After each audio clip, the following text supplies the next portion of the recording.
Salam. Hari ini kita akan mempelajari tentang KD 3.1 Hakikat Fisika dan Metode Ilmiah dan Prosedur Ilmiah atau Metode Ilmiah. Ada dua bagian yang akan kita pelajari hari ini. Yang pertama itu Hakikat Fisika dan yang kedua itu Ruang Lingkup Fisika. Nah, sebelum kita masuk, kalian lihat di layar, ini ada gambar pelangi. Nah, pelangi ini termasuk dalam salah satu fenomena alam yang terjadi di sekitar kita. Selain pelangi, ada banyak fenomena-fenomena alam yang terjadi di sekitar kita. Entah itu petir, kilat, guntur, dan yang lain sebagainya. Nah, ini merupakan fenomena-fenomena alam yang terjadi di sekitar kita yang bisa dijelaskan dengan ilmu fisika. Jadi pada dasarnya fisika itu merupakan ilmu yang mempelajari tentang gejala-gejala fisik dari suatu benda.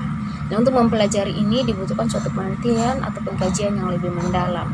Nah, penelitian atau pengkajian ini dibutuhkan suatu tahapan metode yang disebut dengan metode ilmiah. Nah, coba kalian lihat gambar pelangi yang di layar. Kemudian coba kalian analisis. Misi yakin kalian pasti bisa. Coba kalian analisis kira-kira untuk mempelajari fenomena alam ini, fenomena pelangi ini, dibutuhkan metode yang seperti apa. Coba kalian analisis, kemudian kalian silahkan menjawab. Jawab saja sesuai dengan kemampuan kalian.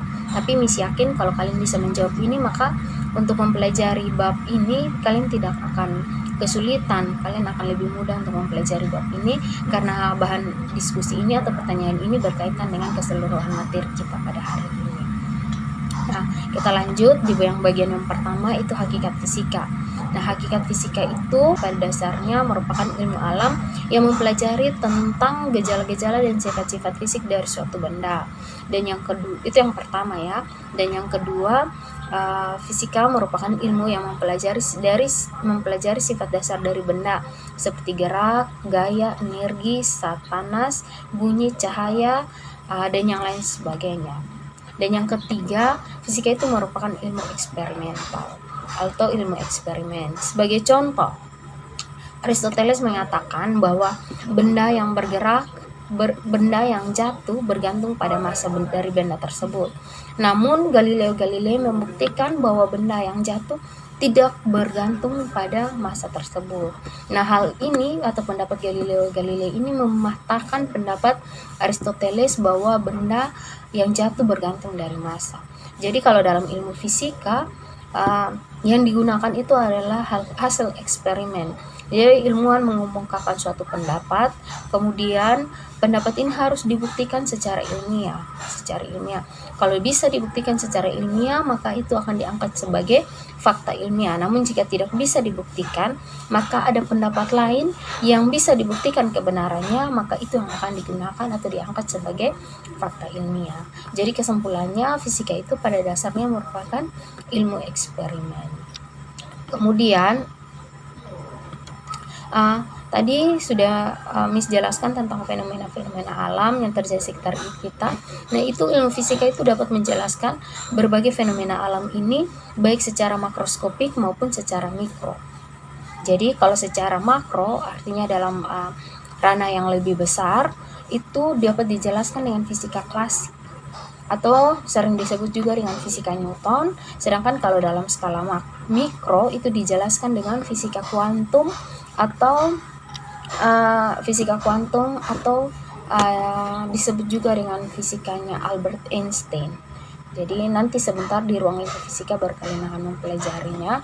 Jadi fenomena-fenomena yang makro dapat dijelaskan menggunakan hukum-hukum fisika seperti gerak benda, gaya gravitasi, dan yang lain sebagainya. Itu dalam ranah yang lebih besar.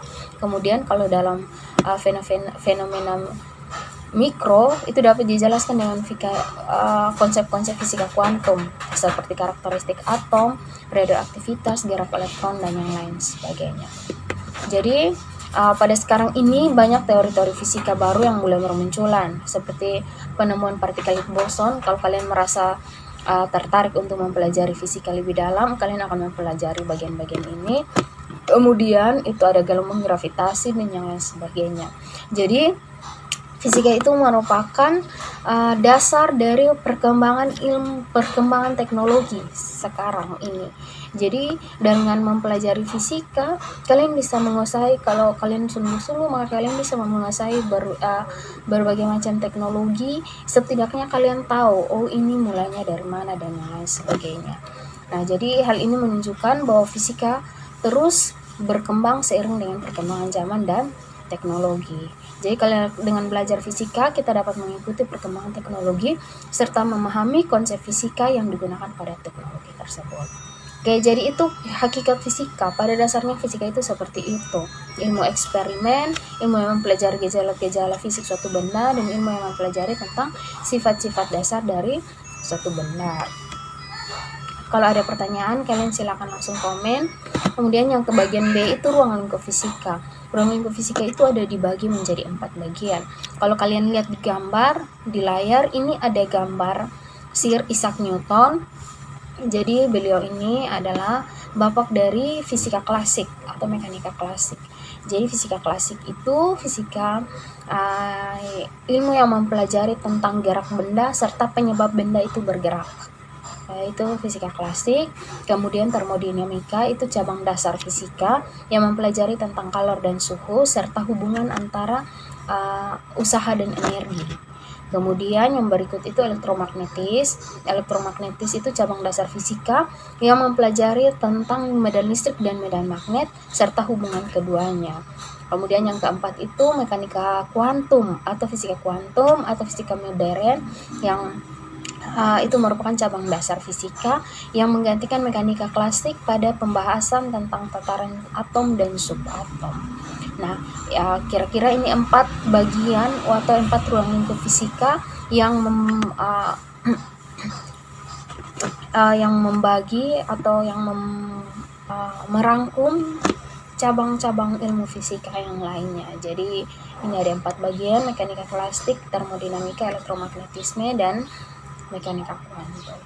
Jadi kira-kira seperti itu materi kita hari ini. Jika kalian belum paham atau kalian masih bingung, kalian silahkan bertanya. Miss bersedia untuk menjawabnya.